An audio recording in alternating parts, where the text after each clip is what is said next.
حضور بعض صورتوں میں تاجر حضرات جو ہیں ان کے لیے اپنی آمد کا تعین کرنا مشکل ہوتا ہے، اور خاص طور پہ جو تجارتی اخراجات ہیں ان کی تاجر حضرات کے لیے تو بالکل ہی مشکل نہیں ہوتا. ہاں جی، پائی کا حساب رکھتے ہیں.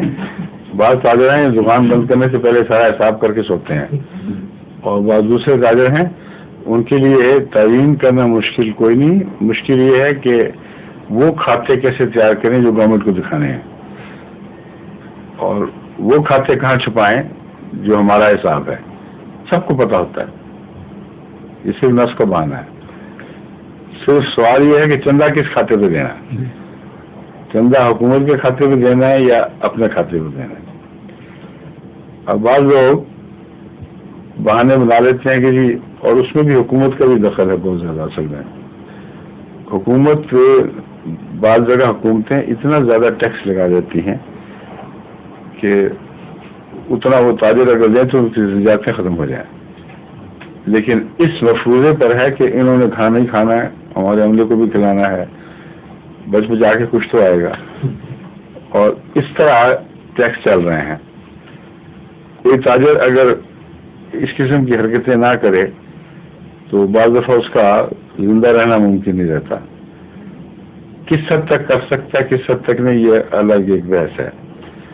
لیکن قانونی طور پر بعض گنجائشیں موجود ہوتی ہیں، وہ استعمال کی جا سکتی ہیں.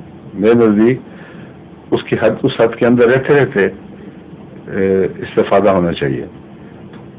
مثلا ڈائریکٹ تنخواہیں ہیں آپ کے اپنے اختیار میں ہیں، تنخواہوں کے ذریعے جس وقت حکومت دیتی ہے وہ آپ دے کر اگر خود ہی پرنسپل ہوں وہ اس طرح واپس کر دیں، ان کو ایکچوئل نہ سمجھی جائیں. خاندان کے افراد ہیں، اور ہم جماعت کے لیے کیا کرتے تھے اس طرح. وہاں کنڈی وغیرہ میں جب کام ہوتا تھا تو ڈائریکٹرز جو ان کا حق تھا وہ لیتے تھے. اس میں انکم ٹیکس بچانے کے لیے ضروری تھا کہ وہ حق لیں، اور جماعت کے حق میں چھوڑ دیتے تھے. پھر اب کسی کوئی غرض کوئی نہیں، وہ ان کی طرف سے تحفہ ہو جاتا تھا.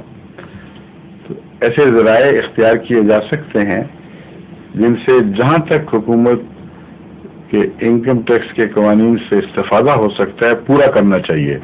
کوئی وجہ نہیں کہ ایک پیسہ بھی اس کا چھوڑا جائے، اور اس کے بعد پھر بدیانتی ناجائز ہے. پھر کوئی حق نہیں ہے اس لیے کہ دوسرے تاجر کرتے ہیں اور ہم بھی کریں، یہ بالکل ٹھیک نہیں ہے.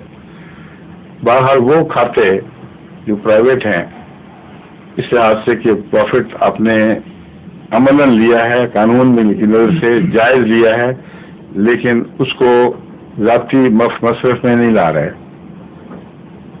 وہ ہے آپ کا پروفٹ، اور چندوں کے کھاتے میں اس کا شمار ہونا چاہیے. سمجھے؟